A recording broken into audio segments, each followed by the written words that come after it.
አምቦ የሚሰራላ ይሄው ምንድነው ይባላል? ይሄ እንትን እዚህ ጋር ቅድስት ትሬዛ ትምህርት ቤት አለ። ይሄ ዋናው አማን የተባለ ስጋ ቤት 3-4 ብራንች አለው። አንዱ ይሄ ነው ቁጥር 2። ያኛው ደግሞ ቁጥር 3 አማን ኦኬ። እዚህ እዛ ጋር ቁጥር 2 አለ፣ እዚህ ጋር ቁጥር 3 አለ። ታዲያ ሳሎንና መኝታ ቢዝነሱን ተቆጣጥሮት ሳሎንና መኝታ ቤት አለው ከጀርባ። አይ ያኛው መኝታ ቤት ይሄ ሳሎን አይደለም፣ ሁለቱም ከስጋ ቤት አለው። በስጋ ይታወቃል። አይ ቅርበቱን እኮ ነው። አዎ ቅርበቱን ያው ደንበኛ በጣም ብዙ ስላለው ሳቢያን የተባለ ስቦ ጣሊያንን ስለገረፉት ምን ይሆናል? በደንብ እሱን ማጣራት አለብን። አንዳንዴ እኮ እዚሁ ቁጭ ብለህ ምንድነው የሚለውን ነገር እኮ አለማወቅ ራሱ ያናደዳል። ግን እኔ ያው ፈትቼዋለሁ። አርሙኝ ከፈለጋችሁ። ሳቢያን የተባለው ይሄ አሁን ቀጥታ ወደ ዲፖ ነው። ባቡር ጣቢያ የመጣንበት በዚህ ነው።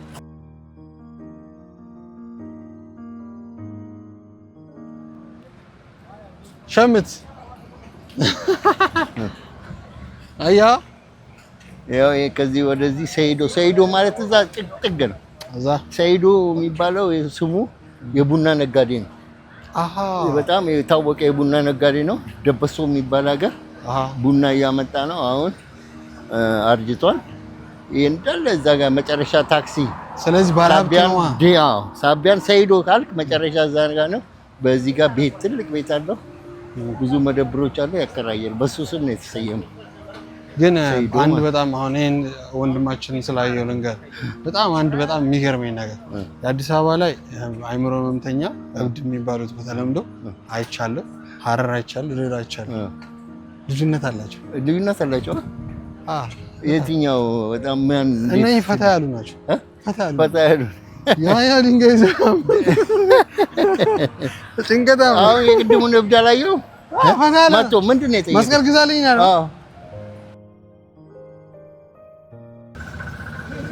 ድሬ ገብተናል። ድሬ የዛሬ ምናልባት አመታት እነዚህ ባጃጆች ላይኖሩ ይችላል። ግን ያኑራቸው። አሚን ያኑራቸው። አሚን። የደሃ እኮ እሱ ነው እኮ ጋሼ ስንት አመት ነው? ጋዜጠኛ ነው ብለው አይ የምር ማለት ነው። በዚህ እድሜ በጣም ትልቅ ነገር ነው ባጃጅ መስራት።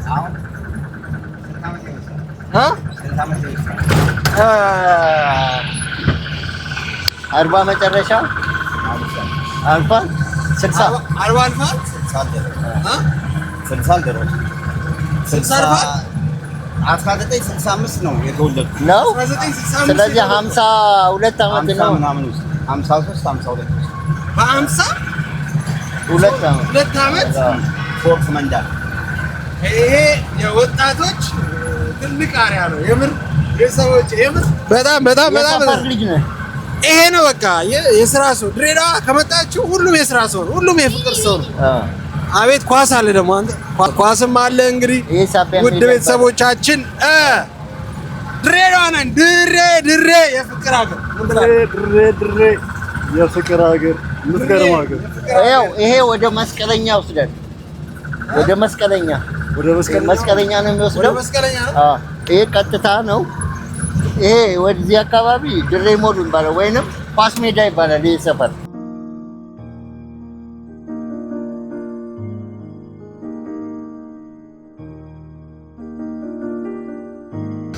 ድሬ ፈታ እያለ ነው ቤተሰብ። ድሬ ነን። ይኸው ዘና ፈታ እያለን ነው።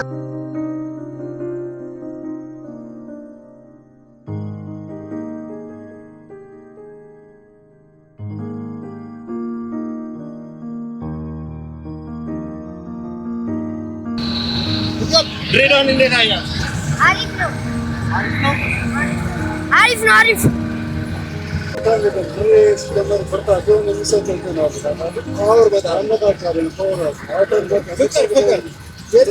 ፍቅር ናችሁ። እንወዳችኋለን። ድሬ በጣም ነው የምንወዳችሁ። የመጀመሪያው ጎዳና ይባላል ይሄ አካባቢ አብራ ጎዳና ይባላል። ይሄ ከዚህ በታች አዲስ የከንቲባ ቢሮ ነው። ወደፊት እያለቀ ነው፣ ፊኒሺንግ ላይ ነው።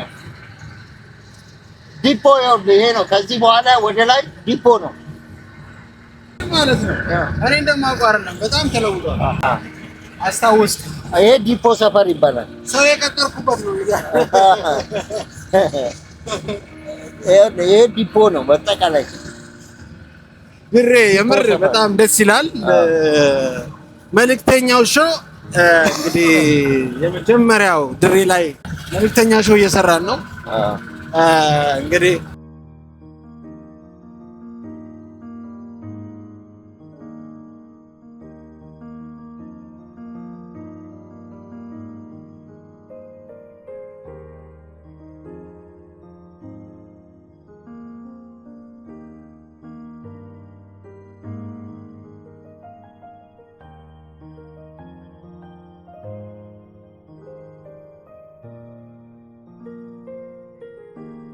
ይሄ እንግዲህ በድሬዳዋ አካባቢ ያለው ዋሻና ለጎዳ የሚባል አለ። ለጎዳ ዋሻ ውስጥ የተለያዩ በጥንት የነበሩ ሰዎች ሲስሉት የነበረ ስዕል ነው ይሄ ማለት ነው። ስለዚህ ያንን ነው እንዳለ ኮፒ አድርገውት ይሄን እንደዚህ ያደርጉ። በፊት በስዕል ነበር፣ አሁን ደግሞ ያው ዘመናዊነት ሲመጣ እንደዚህ ያንኑ እንዳለ ኮፒ አድርገውት በዚህ ቅርጽ አወጡት ማለት ነው። ይሄ ባቡሩ ነው። ከድሬዳዋ አዲስ አበባ ሲሄድ የነበረው ከጅቡቲ ድሬዳዋ። ለዚህ ነው አይደል? አንቺ ድሬ አይ ኮሪደሩ ለማን ነው? ተው ኤሌክትሪክ ነው አባ። ቻርጅ መሰኪያ ያለው ጎበዝ ነው እኮ እንጂ ቀላል። ይሄ ኮሪደር ልማቱ ነው እንግዲህ አልተመረቀም። ማታ መብራቱ ሲበራ በጣም ያምራል። ሰው አሁን በአዲስ የድሬዳዋ ሕዝብ እዚህ ላይ ነው መዝናናት የጀመረው አይደለ? ማታ ከዚህ እስከ መሀለኛው ላይ ያው ለጋር ዋናው ስቴሽኑ የድሮ ባቡር ጣቢያ ነው ያለው። ከዛ እንደዚህ ስንሄድ ወደ ላይ ስንሄድ ከዚራ አለ። ቀጥታ ስንሄድ ነምበር 1 ነው። ወደዚህ ስንሄድ ደግሞ ማርያም ቤተክርስቲያን አለች። በአዲሱ መንገድ እንሄዳለን ማለት ነው። በጣም ደስ ይላል ጸጥ ስለሚል። እስቲ ማለት ልክ ነው። ጾም የማይታደርበት ሀገር መድኃኒት ህዝቡ ራሱ መድኃኒት ነው። ድሬዳዋ ማለት የመድኃኒት መሬት ማለት ነው። አስቡት እንግዲህ ማለት ህዝቡ ነው መድኃኒት። ቅጠላ ቅጠል አይደለም። ህዝቡ መድኃኒት ነው፣ ፍቅር ነው። እና የድሬ ህዝብ እኔ በጣም ስሜት የገዛኝ ነገር ምንድን ነው፣ አንተ የደወልክልኝ ቀን የምር ትልቅ ተስፋ ትልቅ ምንድን ነው የተሰማኝ ማለት ምን አይነት ስሜት እንደተሰማኝ ታውቃለህ? ከድሬዳዋ አንድ ሰው ደውሎ ታሪኬን አይቻለሁ በጣም ልቤን ነክቶኛል ብሎ ከጎኔ መቆሙን ሲነግረኝ ምን ያህል ደስ እንዳለኝ እኔ እንጃ ልነግርህ አልችልም። የምር የሰው ልጅ ይሄ ጊዜያዊ ነገር በመሰጣት አይደለም፣ እውነት ነው። ሀሳብ፣ ፍቅር ከድሬ ደግሞ መሀል እምብርት ፍቅር ሊሰጠኝ ሰው ሲደውል በጣም አስደንቆኛል። እና በዚህ አጋጣሚ እስቲ እንዴት ነበረ ክስተቱ? እያንዳንዱ እንግዲህ 1 ሰዓት ምናምን ይሆናልና ኢንተርቪው በቋንቋይነሽ ሚዲያ ላይ ነው። እንደዚሁ ተኝቼ ማታ ቋንቋይነሽ ሚዲያ ላይ እያየው በማከል ከፈትኩ። አንድ ጊዜ ኢንተርቪው ከጀመርኩ ደግሞ እስከ መጨረሻው ማየት ግዴታ አለብኝ። ስለዚህ ያንተን አጀማመሩን ሳይ እየጣመኝ መጣ። እሱም ጥያቄ እያልኩ እየተሳብኩ መጨረሻ ላይ የምታቀርባቸው ነገሮች ሁሉ በጣም ልቤን የነኩት። እንኳን አይደለም ልቤም ነካ፣ አይኔም ማለቀሰ፣ ልቤም ማለቀሰ። እስከ መጨረሻው ነው ያዳመጥኩት። ከነኛ ውስጥ አንዱ ከሐረር ተነስተ በምን ምክንያት ወደ ጅጅጋ እንደሄድክ፣ ጅጅጋ ላይ ያለው አውቶቡስ ውስጥ እንዴት አንድ ሰው ያናግሮ በማከል እንዳጣው፣ መጨረሻ ላይ እንደገና መናኸሪያ ወርደህ አንዱ ባለጋሪ ሁሉን ነገር አነጋግሮ መልሶ እንደገና አንዷ ሴትዮ ተቀመጥ ብላ በማከል አንዷ ልጅ መጣ እንደገና ስራ ትፈልጋለሁ ብላ ወደ ቀይ ብር በያ እንደወሰደች። ይሄ ሁሉ የእግዚአብሔር ታምር ሆነብኝ። ቁጭ ብዬ ድንቅ ነው፣ በጣም ድንቅ ነው። ምክንያቱም ሳትደምጠው ሰው በሰውኛ ብቻ ዝም ብሎ በአጋጣሚ የሚሆን አይደለም እና በመንፈሳዊነት ነው። ስለዚህ በዛን ጊዜ እግዚአብሔር ካንተ ጋር እንደነበረው ላየው። ከዛ ያው ቀብሪ በያንም ከሄድክ በኋላ ያቺ አብራ ጎዳና መቅደስ ያልካት ልጅ በጣም የተባረከች ነው። ምክንያቱም ሰው ሁሉ ንጹህ ልብ ካለ ማለት ነው ክርስቶስ ከመልካም ሰው ጋር ነው የሚያውል። በመልካም ሰው ጋር ነው የሚያውል። እሷም እግዚአብሔር ይስጣት። አንተም እየፈለካት በሌላ ሚዲያ ሰምቻለሁ። ከሰማች እንደው ስልክ ቁጥሯን ወስዳ ከሚዲያ እንኳን አግኝታክ ደስ ብሏል። እኔ ምስጋና የምታቀርብ ያድርግህ። አሜን። በህይወት እሷም እንዳለች እርግጠኛ ነኝ። ከዛ ውጪ ያንን ሁሉ አብራ ጎዳና እንዴት እንዳለፍክ እንደገና ከቀብሪ በያን ወደ ደጋብሩ ላንዴክ ሁሉን ነገር ሰምቻለሁ። ይህንን አንዳንድ ቀንጨብ ያለውንም ከገነት ሚዲያ ሰምቼዋለሁ። ሙሉ እዛ ቋንቋይ ላይ ባይሆንም ከዛ ከእስልምና ሃይማኖት ወጥተክ እግዚአብሔር አንተ እየመራክ ስትጠመቅ ስትጠመቅ የሚገርም ጥቅም ድንቅ ነው ለእኔ የሆነብኝ። በጣም ድንቅ ነው የሆነብኝ። ያን ሁሉ አሳልፈክ መጨረሻ ላይ ወደ አዲስ አበባ ሄደ በዚህ ሙያ ውስጥ እየሰራ ያለውን ነገር ሙሉ ውጣ ውረዱን ከትንሽ ተነስተ ትልቅ ደረጃ ደርሰ እንደገና ያሉ ነገሮች በሰይጣን መቼም መልካም ሰው ይፈተናል። ፈተና ደግሞ የመልካም የጻድቅ ሰው እንትን ነው። ፈተና ከደን ሁሉ አዳምጬ ነው መጨረሻ ላይ እስቲ ብዬ ልክ ስልክ ቁጥርን መጨረሻ ላይ ሲሆን ስክሪንሾት አደረኩትና ወዲያው ኤስኤምኤስ ነው የጻፍኩት። ኤስኤምኤስ ጽፍ አልገባልኝ ኖት ዲሊቨር ነው የሚልና ከዛ ቆይ እስቲ ይህንን ቁጥር ሴቭ ላድርገውና ቴሌግራም ላይ አልኩኝ። በጣም በቃ ኤስኤምኤሱን ቢሲ ላይ ማለት ነው በጣም ነው የተናደድኩ። ምክንያቱም አንዳንድ ጊዜ የሶሻል ሚዲያ ስልክ ቁጥር አብዛኞቹ ማይሰጡዋል፣ ዝም ብሎ ሎካል ቁጥር የሚሰጡዋል። እንደዛስ ቢሆን ብዬ ነበር እና ያው ትክክለኛ ስሜቴን ነገር ለስኩል ቢንዬ በጣም ነው ደስ ያለኝ። አሁንም ማለት ነው ልጅ አለ፣ ሀብት አለ፣ ባለቤት ምን ለአንተ ምን ያህል ሰክሪፋይስ እንዳደረገ አንተም ለእሷ ሰክሪፋይስ እንዳደረጋችሁ ሁሉ አውቄያለሁ እና ሰምቻለሁ። ትንሽ ቀናት በእርግጠኝነት የምታምነው አምላክ እቺ ቀን ታልፍና ማለት ነው መልካሙ ቀን ስትመጣ ያቺን ቀን ደግሞ ለመናገር ያብቃኝ። አሜን። እንግዲህ እግዚአብሔር ነው ሁሉንም ነገር የሚያደርገው። ይበልጥ ደግሞ እኔ ያሳለፍኩትን የልጅነት ውጣ ውረድን ወጥቼ መናገር እንዲያስደስተኝ አድርጎኛል። በጣም ብዙ ሰዎች እኔ በዚህ ሰዓት ሰዎች ብር ስለሰጡኝ አይደለም፣ ፍቅር አግኝቼበታል። መናገሬ ልክ መሆኑ አንዳንድ ጊዜ ለሚናገር ሰው መድኃኒት ይገኝለታል። እኔ ህመሜ የነበረው ሰው ነው፣ አግኝቼበታለሁ።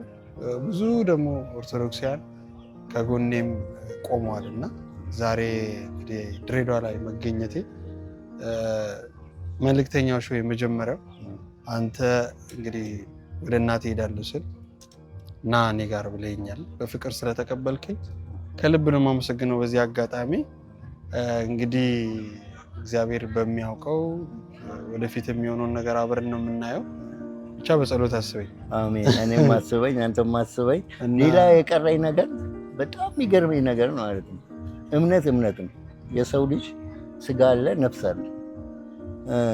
ሰው ሰይጣን በአይቶ ነው ሰው ይልካል፣ ራሱ አይወርድም። በተለያየ መንገድ ይመጣል። አንተ እዛ ቋንቋ አይነሽ ሚዲያ ላይ ገነት ላይ ቀርቤ እና ወደኛና በሚሊዮን ብር እንሰጣለን ሲሉ ያ ነገር አለም። ዛሬ አንተ ነገ ታገኘዋለህ። እኔ ያ አይደለም ፈልገው ብለህ የጊዜው ችግር መቅረፍ ያደርገን። ሌሎቹ አብዛኛዎቹ የሚሸወዱት እንደዚህ። አንተ ግን ጠንተህ ይህ አንዱ ፈተና የምታልፍ ነው። ከአንተ ብዙዎች ሊማሩ ይገባል። ከባድ ትምህርት፣ ትልቅ ትምህርት ነው። እኔ እግዚአብሔርን ማለት ነው ወዲያ ቢኖር የምላድር እንዲህ እያወጣው እያወረድኩ እያወጣው ደግሞ ምን አልክ? ገንዘብ ብቻ አይደለም። እኔ ኦርቶዶክስ ተዋሕዶ ቤተክርስቲያን ልጆች፣ ወንድሞች፣ እህቶች ብቻ መጀመሪያ ሰው ነው የምፈልገው። ሰው ብቻ ከጎን አለው በልኝ። ከዛ በኋላ ቀሪ ሁሉ ሌላ ነው፣ ትርፍ ነው። ቀስ እያለ ይመጣል ነው ያልከው። እግዚአብሔር እንደ ልቦና አድርጎ አንተ እነሱ ሚሊዮን ከሚለው ቢሊዮን ይስጥ። ከጤና ጋር ከልጆች በረከት ጋር ከሰው መውደድ ጋር ያድል። የአንተ ትልቅ ደረጃ አይቼ ለመሞት ያውቃኝ። አሜን። አይ የምር እኔ አሁን ልቤ ረክቷል። ማለት ምናልባት እንግዲህ የህይወት ውጣ ውረድ አንድና ሁለት አይደለም። ልቤ ረክቷል። ልቤ ረካው ለምንድን ነው? ጥያቄን ተከትሎ ለምሳሌ ከታዩት ከ10 20 ሺህ 30 ሺህ ከሚቆጠሩ ሰዎች እይታ 10 ሰው ልቤን ጠግኖታል። በሐሳብም ደረጃ ህይወታቸውን እያካፈሉ በዚህ ያልፈናል፣ እንደዚህ ያጋጥሙናል፣ እንደዚህ ነው ያያል። የኔ የመጣውበት መንገድ በጣም ኢምንት እንደሆነ ተራ እንደሆነ አስተምረውኛል። የበለጠ ደግሞ እንግዲህ መልእክተኛው ሾው ውድ ቤተሰቦቼ በዚህ አጋጣሚ ከልብ ነው የማመሰግነው። ሞሮፍ እንግዲህ ያው ፊቱን በፕራይቬሲ ጉዳይ አናሳያችሁ፣ ወደፊት በደንብ እንግዲህ እናሳያቸዋለን። በዚህ አጋጣሚ ካሜራ ፊት መቅረብ የማትፈልጉም ሰዎች ብትሆኑ ጥሩኝ። መልእክተኛው ሾው እስከ ገጠር ድረስ ወርዳለሁ፣ ከእናንተ ጋር ጊዜ ያሳልፋለሁ። የኔ አባት የዮሐንስ ወልደ ነጎድጓድ ልጆች ሆናችሁ ደግሞ ማየት ፈልጋለሁ። አንድ በአካል ብንለያይ በሀሳብ አንድ ሆነን ጽዋ መስርተን ለቤተ ክርስቲያናችን ከኛ ደግሞ ምጽዋትን የሚፈልጉ የወደቁ የጎዳና ልጆች አሉ።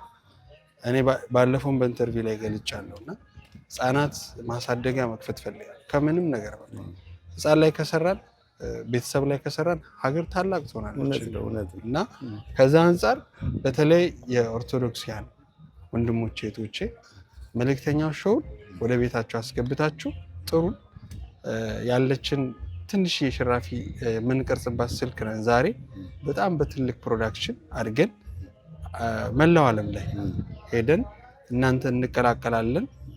ቤተሰቦቻችሁ ውጭ ያላችሁ ደግሞ ቤተሰቦቻ ጋር ሄደ ተዋወቅ፣ አግኛቸው፣ አውራቸው ካላችሁኝ ደግሞ ሄጄ ተዋውቄ እንደዚህ ደግሞ እንዳጋጣሚ ሆኖ እንግዲህ እንደነገርኳችሁ በደንብ ወደፊት እንመጣበታለን እዚህ ቤተሰብ ጋር። ለጊዜው ቆየኝ ብያለሁኝ።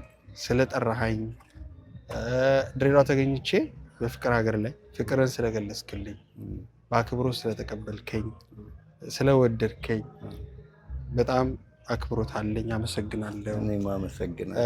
በዚህ አጋጣሚ ሁላችሁም ብትሆኑ በያላችሁበት ላመሰግናችሁ እወዳለሁ። መልእክተኛው ሾው ይቀጥላል። እንግዲህ ከመሸ ላይትም አላዝንም፣ ላይት አላዝንም። እንግዲህ ፕሮዳክሽኑ ሚኒ ፕሮዳክሽን ስለሆነች ላይትም ስላልያዝን እንደ ልብ ማን ልናሳያቸው አንችልም። የቀን ስሜቷን ግን እናሳያቸዋለን። በዚሁ እናንተ በሰጣችሁን ገጸ በረከት እናሳያቸዋለን እና በተሻለ ደግሞ ይህን ፕሮግራም እንድሰራ እመኛለሁ። በስተመጨረሻ ማለት የምትፈልገው ነገር ካለ በለንና። አዎ መጨረሻ ማለት የምፈልገው የአንተ ዩቲዩብ ድንቅ 24 ሲኒማ 2 የሚል ቢኒያም ተስፋዬ ነው የሚል ቢኒያም ዮሐንስ ይቅርታ፣ ሁሉም ሰብስክራይብ እንዲያደርግ። ቢኒያም ዮሐንስ ማለት የድሬዳዋ ልጅ የሀረር ልጅ ነው። እዚህ ድሬዳዋ አድጓል። ሀረር የተወለደበት ነው። ስለዚህ እኔም መምህር ነኝ። እንደዚህ ከኔ ማየ ባልናገርም ድሬዳዋ ውስጥ ብዙ ተማሪዎች አሉን፣ እንደ ተማሪዎች አሉን። ይህንን በመምህርነቴ እንትን ስንል ዩቲዩቡን ያዳመጣችሁ በጠቅላላ ሰብስክራይብ አድርጉ። ላይክ፣ ሰብስክራይብ፣ ሼር እያደረጋችሁ ቢያንስ ገንዘብ መስጠት እንኳን ባንችል ይህን ስንሰጠው ስራው እየታወቀ ሲመጣ እንትኑ እንደሚባለው ታዳሚው ወይንም ተመልካቹ እየበዛ ሲመጣ ለሱ ለስራው ሞራል አንዳንድ ነገሮች ገቢ ስለሚሆኑት እባካችሁ ድሬዳዋ የሀረር ልጆች እንዲሁም በኢትዮጵያ በውጭም ያላችሁ ወንድማችን እንድናበረታታ እንትን ይበል። ካሜራ ቢኖረኝ ኖሮ ካሜራ ገዝቼ ዛሬ በሰጠው መድኃኒዓለም በሚያውቀው ማለት ነው። ማለት ግን የተቻለ መጠን በተቻለ እከሌ እንደዚህ ብላችሁ እሱ በውስጥ እያዋራችሁት ለምን የፈለገው 100 ብር ምናምን እየጣለ እሱ አጠራቅሞ ይገዛል። እባካችሁ ለወንድማችን ይሄ ከልብ የመነጨ መልእክት ነው። እሱ በል ብሎኝ እኔም በል ብዬ ዝም ብለን ተመካክረን የወጣ ነው። ከአንጀት ነው። እግዚአብሔር በሚያውቀው መልክ ስለሆነ የምታዳምጡ በጠቅላላ በውስጥ አናግራችሁት ይሄ ነው ብላችሁ ካሜራውን ተገዝቶ ትልቅ ስራ ይዘን እንድንቀርብ እፈልጋለሁ። ነገር እነግራቸዋል። አመሰግናለሁ። እሺ እናመሰግናለን ስለነበረን ቆይታ ከልብ እናመሰግናለን። ምናልባት ወይዘሮ ስለሚዘጋ ንግግሩን እዚህ ላይ ነው የምንቋጨው። ምናልባት ከጀርባ ድምጽ አለ፣ ግን ያው እየሰማችሁ ፍቅር ከሆነ ይሰማል ሁሉም ነገር። ውድ ቤተሰቦቻችን ይህ መልእክተኛ ሾው ነው። መልእክተኛ ሾው ይቀጥላል። መውጫ ቆንጆ ቆንጆ ቦታዎችን እያሳየን ዘና እያለን አብረን እንቀጥላለን። እንግዲህ ያው ቅድም እንደነገርኳችሁ ነው፣ ግን በተደራጀ መልኩ ፕሮግራም እንድንሰራ የምትፈልጉ ቤተሰቦች ወንድም እህቶቼ ሁላችሁም በያላችሁበት ሆናችሁ ቤተሰቦቻችሁ ጋር ብትልኩኝ ሄጄ ተዋወቃለሁ፣ ቤተሰብ መሰረታለሁ፣ እንዲሁም ደግሞ መልእክታችሁን አደርሳለሁ። የአካባቢውን ባህልና እንዲሁም ደግሞ በኢትዮጵያዊ መስተጋብር ላይ ያሉትን ሀሳቦች በደንብ እየሰራሁኝ እየዳሰስኩኝ ወደ እናንተ አደርሳለሁ ማለት ነው። ስለዚህ ሁላችሁም ይህንን ቻናል ሰብስክራይብ በማድረግ ላይክ፣ ሼር በማድረግ ህዝቡ ጋር እንድታደርሱ በአክብሮት እጠይቃለሁ። መልእክተኛው ሾው ይቀጥላል። ፎቶ ልነሳስ